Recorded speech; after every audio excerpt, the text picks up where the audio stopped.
ini kita akan belajar kebenaran firman Tuhan. Ya, firman Tuhan yang sudah berulang-ulang kita dengar, dan saat ini kita kembali belajar akan kebenaran firman Tuhan ini. Mari kita lihat firman Tuhan dalam kitab Mazmur pasal yang ke-42 ayat yang kedua sampai ayat yang ke-5.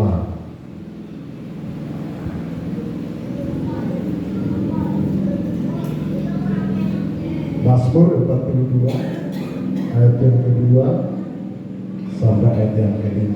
Oke. Ya, kalau sudah dapat, kita sama-sama bangkit berdiri. Kita mengambil bagian dalam pembacaan firman Tuhan ini. Saya ayat yang kedua, Jemaat Tuhan ayat yang ketiga, kita bergantian sampai ayat yang ke-5. Dalam nama Tuhan Yesus Kristus, demikian kata firman Tuhan. Seperti rusa yang merindukan sungai yang berair, demikianlah jiwaku merindukan Engkau, ya Allah.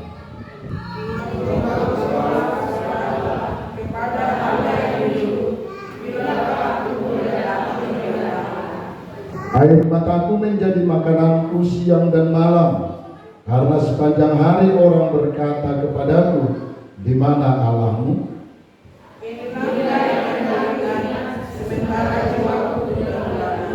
Bagaimana aku berjalan maju dalam keadaan manusia, dan lalu mereka mengangkat kemaafan dengan suara sesuai dengan nyanyi syukur dalam keramaian orang-orang yang mengatakan kekayaan.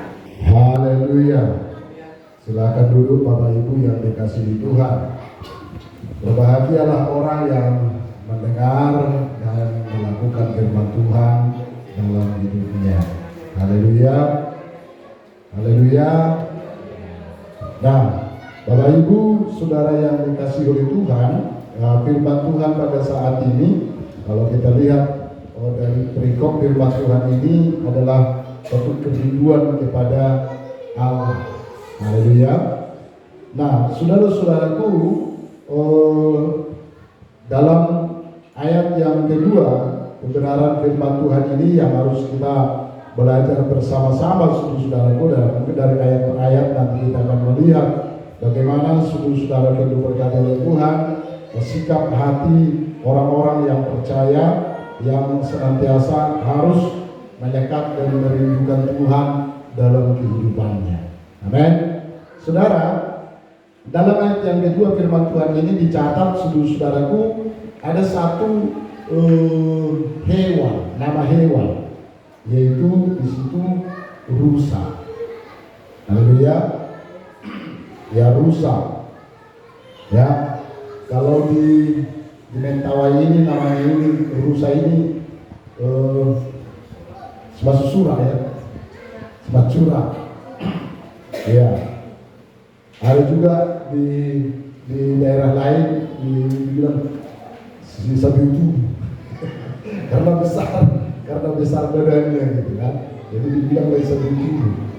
Nah, saudara-saudara yang diberkati Tuhan, Mazmur ini mengangkat satu jenis hewan ini, yaitu rusa. Dan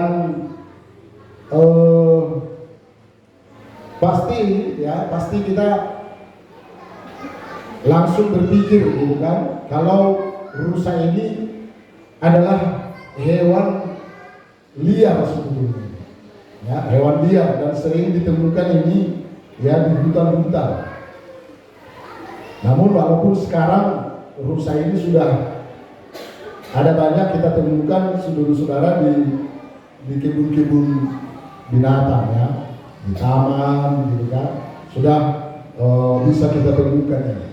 Tetapi secara umum rusa ini, saudaraku, adalah hewan liar, dan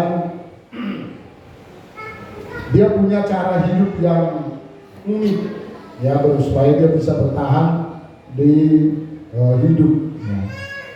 Dan kalau dalam Alkitab sering kali disebut, saudara-saudaraku, hewan ini, rusa ini ya, hidup di gunung-gunung batu ya, di gunung-gunung gitu kan. Kalau itu mungkin di daerah atau di Timur Tengah lah ya kan.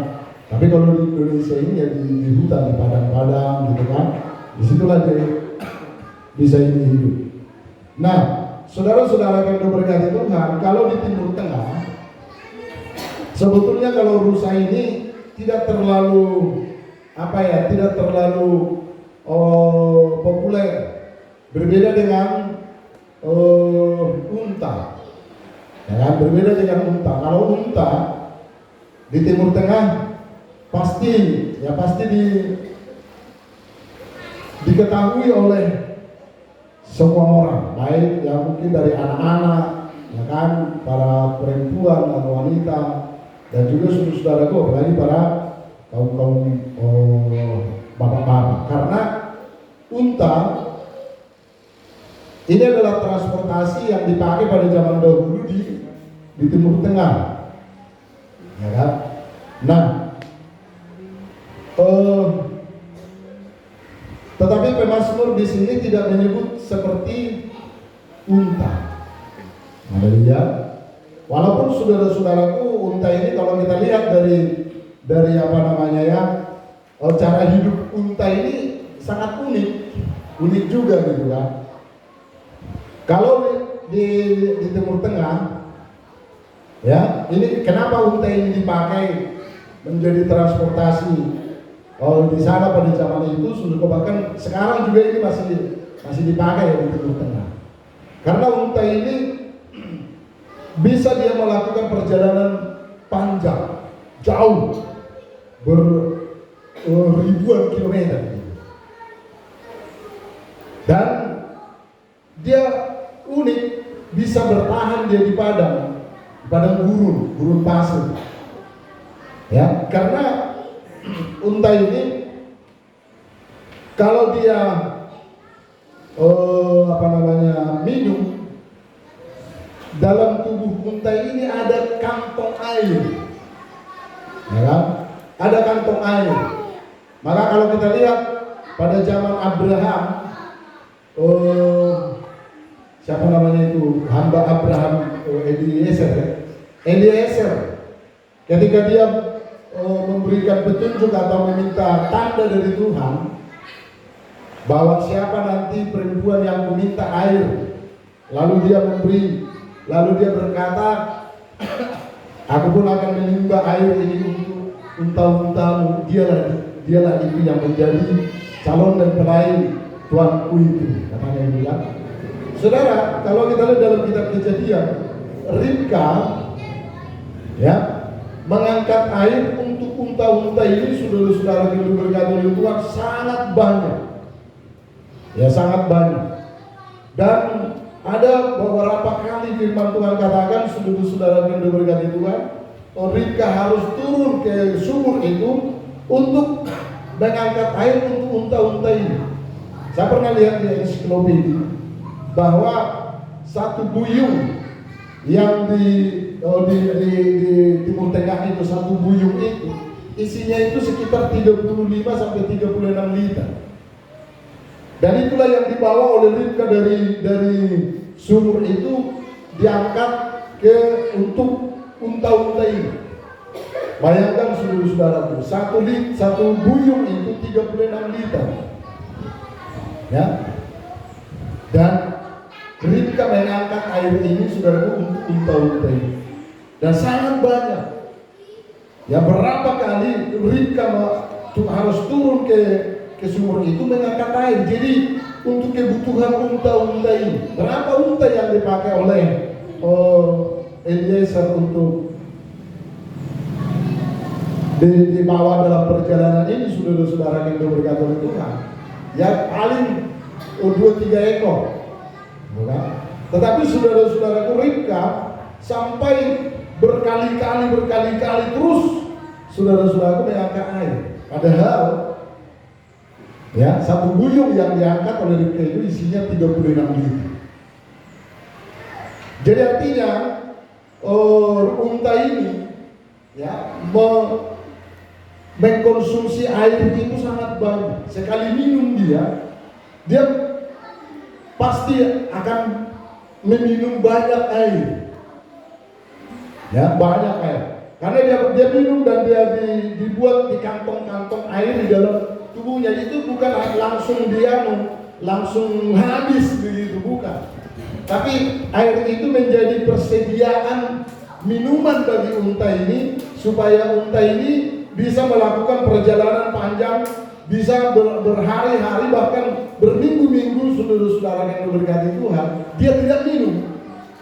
Nah, jadi sekali minum dia sangat banyak. Artinya saudara-saudara, unta ini beda dengan rusa. Unta ini hanya sekali dia minum bisa untuk beberapa hari atau beberapa minggu. Haleluya. Maka saudara-saudara yang diberkati oleh Tuhan, Pemasmur tidak mencatat di sini seperti unta. Haleluya. Ya. Tetapi dia mengangkat di sini seperti rusa. Rusa, saudaraku, sama dengan unta, bisa melakukan perjalanan panjang. Bisa dia berlari, saudaraku, sepanjang hari. Bisa dia melompat, saudara-saudaraku, dari tebing sini ke tebing sana. Karena dia hidup di bukit-bukit, di gunung-gunung, saudara-saudara yang berkata itu. Apalagi saudaraku dikejar oleh pemburu. Ya, dikejar oleh pemburu. Maka dia akan berlari sekencang-kencangnya, saudara-saudara yang berkata itu.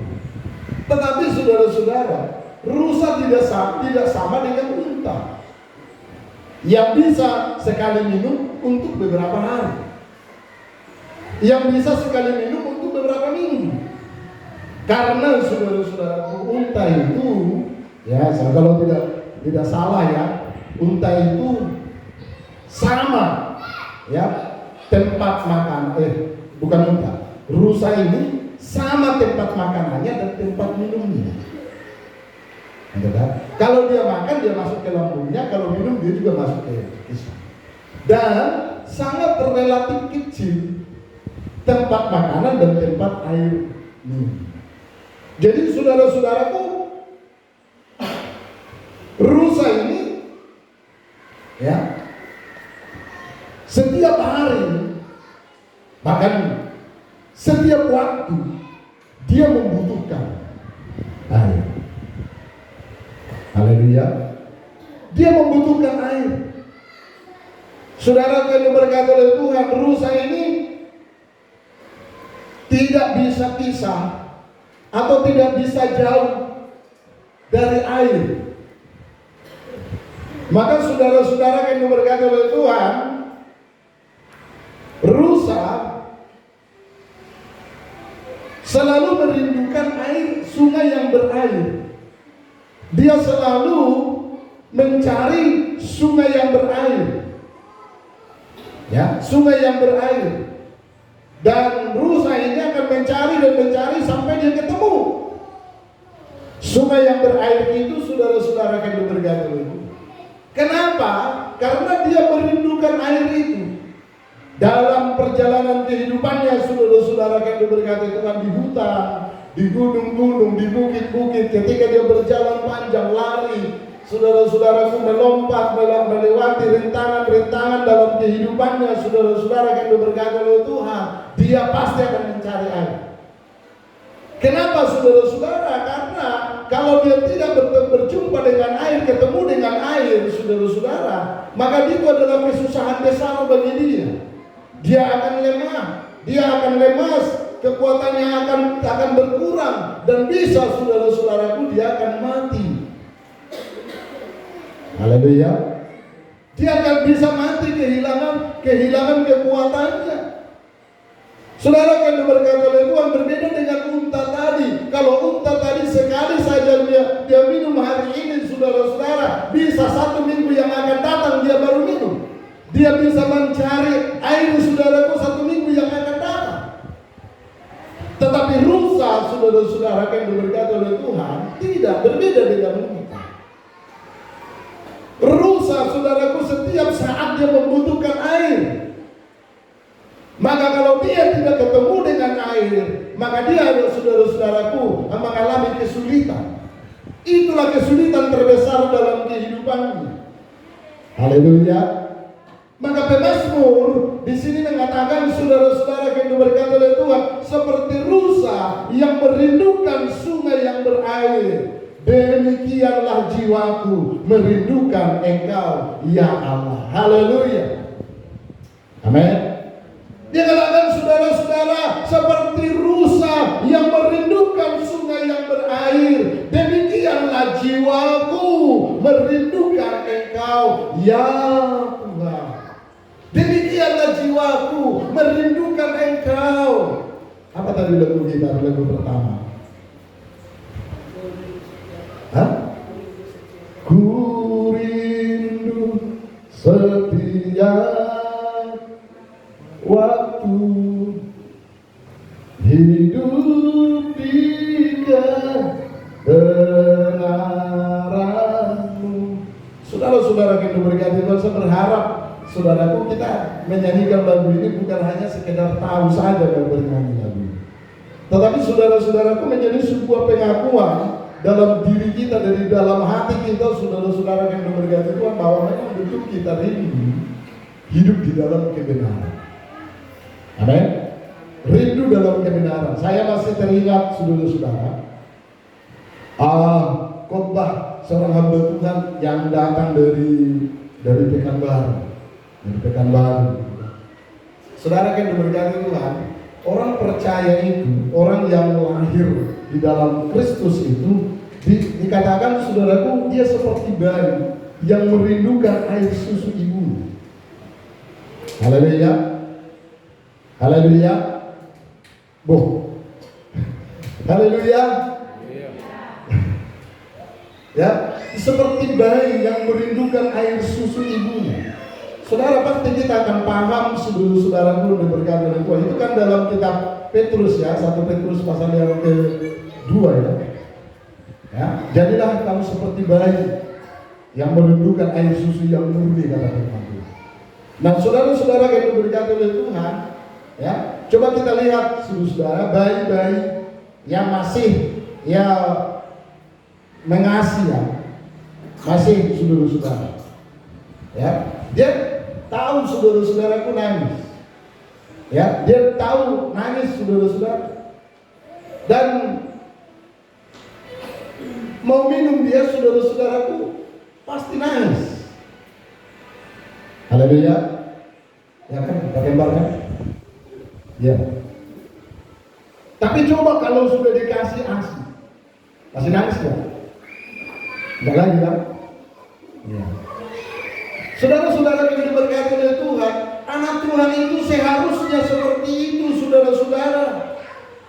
Ya, merindukan ASI, merindukan air susu yang murni. Saudara yang diberkati oleh Tuhan, rindu kepada Tuhan. Seperti bayi itu, sebelum dia jumpa dengan air susu ibunya, saudara, dia menangis terus, dia menangis terus. Tetapi ketika dia sudah berjumpa, dia sudah dikasih minum, saudara yang diberkati oleh Tuhan, maka apa yang terjadi? Dia tenang dalam dekapan ibunya, dia aman dalam dekapan ibunya. Saudara-saudara, orang percaya itu, orang yang takut akan Tuhan itu harus merindukan Tuhan dalam kehidupannya. Amin. Ya. Pernah enggak kita saudara-saudara yang diberkati oleh Tuhan merasa menangis, hati kita menangis, jiwa kita menangis, saudara-saudara, sebelum kita berjumpa dengan Tuhan, sebelum kita menikmati hadiratnya Tuhan, sebelum kita saudara-saudara yang diberkati oleh Tuhan hidup dalam kebenaran Tuhan, saudara, atau justru sebaliknya. Haleluya. Pemazmur ini berkata, saudaraku, seperti rusa yang merindukan sungai yang berair, demikianlah jiwaku merindukan Engkau ya Allah. Demikianlah jiwaku merindukan Engkau ya Tuhan. Saudara, seperti rusa itu, dia tidak pernah berhenti berlari, dia tidak pernah berhenti berjalan, dia tidak pernah berhenti berusaha, dia tidak pernah berhenti melangkah, saudara-saudara, sebelum dia jumpa dengan air itu. Ketika dia jumpa dengan air itu, saudara, dia bukan hanya lihat air itu, air sudah ada. begitu. Tetapi dia masuk ke dalam air itu, dia minum air itu, saudara-saudara. Lalu apa, saudara? Segarlah jiwa. Amin. Hilanglah hausmu, hilanglah kesusahanmu. Kenapa? Karena dia sudah menikmati air itu. Saudara, Yesus berkata, bukankah Yesus sudah berkata bahwa dia adalah air hidup itu? Amin. Orang-orang yang mencari dia, orang-orang yang merindukan air hidup itu, ketika dia berjumpa dengan air hidup itu dan menikmati air hidup itu, saudara, akan ada kelegaan dalam kehidupannya, akan ada damai dalam hidupnya, akan ada sentosa dalam hidupnya. Tidak lagi kekhawatiran menguasai hatinya, tidak lagi kegelisahan menguasai hatinya, tidak lagi ketakutan menguasai hidupnya. Kenapa, saudara? Karena dia tahu Tuhanku adalah penolong. Haleluya. Tuhan yang akan memberikan kelegaan dalam hidupku, Tuhan yang memberikan sentosa dalam jiwaku. Itu sebabnya, saudara-saudaraku, Pemasmur ini berkata, seperti rusa aku merindukan Engkau ya Tuhan. Merindukan air yang hidup itu, merindukan persekutuan dengan Tuhan yang hidup itu. Haleluya. Saudara-saudara yang diberkati Tuhan, ayat yang ketiga, coba kita perhatikan. Jiwaku haus kepada Allah yang hidup. Bilakah aku boleh datang? Haleluya. Bilakah aku boleh datang melihat Allah? Saudara-saudara, firman Tuhan ini berkata, jiwaku haus kepada Allah. Ini artinya, saudara, jiwa kita ini membutuhkan Tuhan. Amin. Dan bukankah kita sudah belajar berulang-ulang, saudaraku, hidup kita ini terdiri dari 3 unsur. Pertama adalah tubuh, inilah yang kelihatan ini, walaupun setengah-setengah ganteng, inilah tubuh. Haleluya. Lalu yang tidak kelihatan, saudaraku, ada 2. Yang pertama, saudaraku, adalah jiwa. Yang ketiga, saudara-saudaraku, adalah roh. Itu 2 itu tidak kelihatan. Saudara-saudara yang diberkati oleh Tuhan, tetapi ketiga-tiganya ini punya kehendak. Tubuh ini punya kehendak, punya keinginan, punya rasa. Haleluya. Jiwa juga punya kehendak, punya keinginan, punya rasa. Roh juga punya keinginan, punya kehendak, dan punya rasa. Haleluya. Jiwa kita, saudara-saudaraku, punya kehendak, punya keinginan, punya rasa, saudara-saudaraku. Sama dengan roh. Walaupun tidak kelihatan. Saudara coba perhatikan, saudara-saudaraku, orang yang sakit tubuhnya belum tentu sakit jiwanya. Haleluya. Orang yang sakit tubuhnya belum tentu sakit rohnya. Tetapi saudara-saudara, kalau orang sudah sakit jiwanya, saudaraku, semuanya pasti sakit. Tubuhnya pun pasti akan sakit, rohnya pun akan pasti sakit. Itu sebabnya, saudara-saudara, jiwa itu juga mempunyai kebutuhan. Kebutuhan jiwa itu apa, saudara-saudaraku? Ingin bebas, disembuhkan, disehatkan. Tetapi tidak bisa, saudara-saudaraku, antalgin, bodrek untuk menyembuhkan jiwa itu. Haleluya. Gak bisa.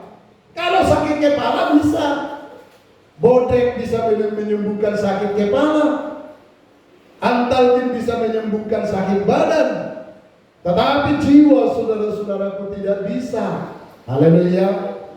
Haleluya. Kalau tubuh kita ini haus, air itu bisa menyegarkan. Saudara-saudara yang diberkati Tuhan, tapi kalau jiwa kita haus, saudara-saudaraku, air sumur, air galon, air aqua, air SMS, bahkan saudara-saudaraku, air apa itu yang dari sana itu tidak bisa menyembuhkan. Haleluya. Tidak bisa melegakannya, Pemazmur berkata, jiwaku haus. Amin. Haleluya. Jiwanya haus kepada Allah. Dia tahu, saudara, jiwanya itu punya kebutuhan. Kebutuhannya apa? Berjumpa denganku. Jiwanya itu dia tahu, saudaraku, punya kebutuhan. Kebutuhannya apa? Bertemu denganku. Itu sebabnya dia katakan, saudara, jiwaku haus kepada Allah. Kepada Allah yang hidup. Bukan Allah yang sembarangan, bukan Allah yang mati, bukan Allah yang dipahat, bukan Allah, saudara-saudaraku, yang tidak bisa berbuat apa-apa. Tetapi dia berkata, saudaraku, jiwaku haus kepada Allah yang hidup. Haleluya. Bilakah, kapan aku boleh datang melihat ini? Haleluya. Nah, saudara-saudara yang diberkati oleh Tuhan, kita perhatikan ayat yang kelima. Firman Tuhan ini melanjutkan, saudara-saudara, apa yang dikatakannya. Inilah yang kehendakku ingat, sementara jiwaku gundah gulana. Bagaimana aku berjalan maju dalam kepadatan manusia, mendahului mereka melangkah ke rumah Allah dengan suara sorak-sorai dan nyanyian syukur dalam keamanan, keramaian orang-orang yang mengadakan perayaan. Saudara-saudara yang diberkati oleh Tuhan, pemazmur berkata, jiwanya berkata, saudara-saudaraku, inilah yang hendak ku ingat, sementara jiwaku gundah gulana. Saudara-saudaraku, sementara ini kita alami dalam kehidupan. Tidak ada seperti pemimpin puji-pujian ini tadi berkata, saudara-saudara, adakah di antara kita manusia ini yang lepas atau steril, saudaraku, dari persoalan? Tidak ada. Ada persoalan rumah tangga, ada persoalan pasangan hidup. Saudara-saudaraku, kami sering bersoal dengan ibu gembala. Saudara-saudara yang berkati Tuhan, tidak ada seorang pun yang lepas daripada persoalan. Pemazmur berkata, saudara-saudara yang diberkati oleh Tuhan, dia juga mengalami hal yang sama. Haleluya. Jiwaku gundah gulana. Kenapa dia gundah gulana, saudaraku? Kalau aman-aman saja hidupnya, aman-aman keluarganya, aman-aman rumah tangganya, aman-aman ke ekonominya, saudara-saudaraku. Tetapi dia berkata di sini, saudara-saudaraku, inilah yang hendak ku ingat, sementara jiwaku gundah gulana. Saudara-saudara yang diberkati oleh Tuhan, ada sesuatu yang dia ingat. Haleluya. Apa itu yang dia ingat, saudara-saudara? Bagaimana aku berjalan maju dalam kepadatan manusia, mendahului mereka melangkah ke rumah Allah. Jadi yang dia ingat, saudaraku, adalah rumah Allah. Sementara jiwanya gundah gulana, dia ingat, saudaraku, rumah Tuhan. Di rumah Tuhan itu dia ingat, saudara-saudara, dalam persekutuan orang-orang percaya. Di rumah Tuhan itu dia ingat ada roti hidup. Di rumah Tuhan itu dia ingat, saudara-saudaraku, ada keruh, ada malaikat, ada hadirat Allah, ada roti sajian, ada tongkat Musa di sana. Di rumah Allah. Saudara-saudara yang diberkati oleh Tuhan, pertanyaannya sekarang bagi kita, ketika saudara saya mengalami masalah gundah gulana, hatimu gundah gulana, jiwamu gundah gulana, apa yang kau ingat? Apa yang kita ingat, saudara-saudara? Kebanyakan orang ingat mamanya yang sudah meninggal. Saudara-saudara yang diberkati Tuhan, banyak orang menangis ketika dia susah. Dia ingat mamanya yang sudah meninggal atau papanya yang sudah meninggal. Lalu berkata, saudaraku, mama, kenapa engkau begitu cepat pergi? Kalau kau, mama, masih ada. Masalahku tidak seperti ini. Benar enggak, saudara? Banyak orang, saudara-saudaraku, mengingat hal-hal yang aneh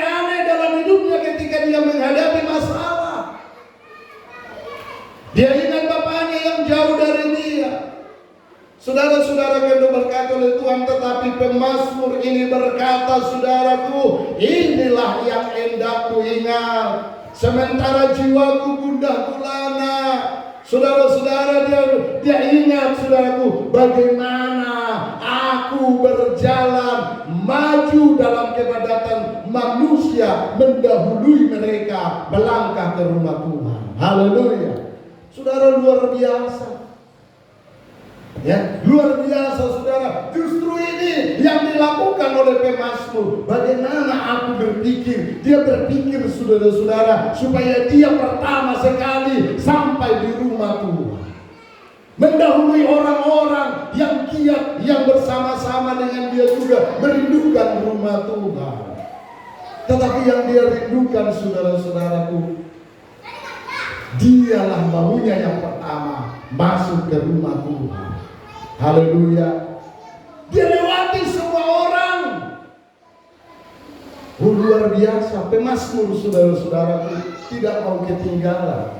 Dia berkata, saudara-saudara, sementara aku gundah gulana, sementara aku bermasalah, sementara rumah tanggaku bermasalah, sementara ekonomiku bermasalah, saudara-saudaraku, dia, saudaraku, mau tinggalkan masalahnya, dia mau tinggalkan persoalan hidupnya, lalu dia berkata, saudara, aku pergi ke rumah Tuhan. Haleluya. Maka jelas, saudara-saudara, masalah hidupmu, masalah hidupku tidaklah penghalang bagimu untuk melayani Tuhan.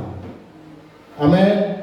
Masalah hidupmu, masalah apapun yang kau hadapi, yang kita hadapi, saudaraku, bukanlah penghalangmu untuk melayani Dia, untuk masuk ke rumah Tuhan. Saudara, ada banyak orang, saudaraku, tinggalkan rumah Tuhan. Kenapa, saudaraku? Karena ada banyak masalahnya. Lagi tidak mood dengan istrinya, lagi masalah dengan orang tuanya, lagi masalah dengan anak-anaknya. Dia tinggalkan rumah Tuhan. Saudaraku, tetapi pemazmur tidak demikian. Haleluya. Dia, saudaraku, berlari mendahului orang-orang lain. Justru dia katakan, saudaraku, ini yang kuingat. Dalam Mazmur dikatakan, saudaraku, cinta akan rumahmu menghanguskan jiwa. Haleluya. Saudara-saudara yang berkata oleh Tuhan, mari di hari-hari terakhir ini, saudara-saudaraku, rindukanlah persekutuan dengan Tuhan dengan sungguh luar biasa. Nantikan Dia terus setiap waktu. Jadilah kita menjadi seperti Musa yang merindukan air. Haleluya. Haleluya. Seperti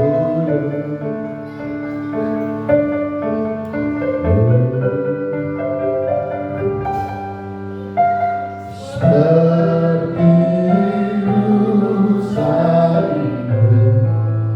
sungai jiwaku rindu engkau.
Tuhan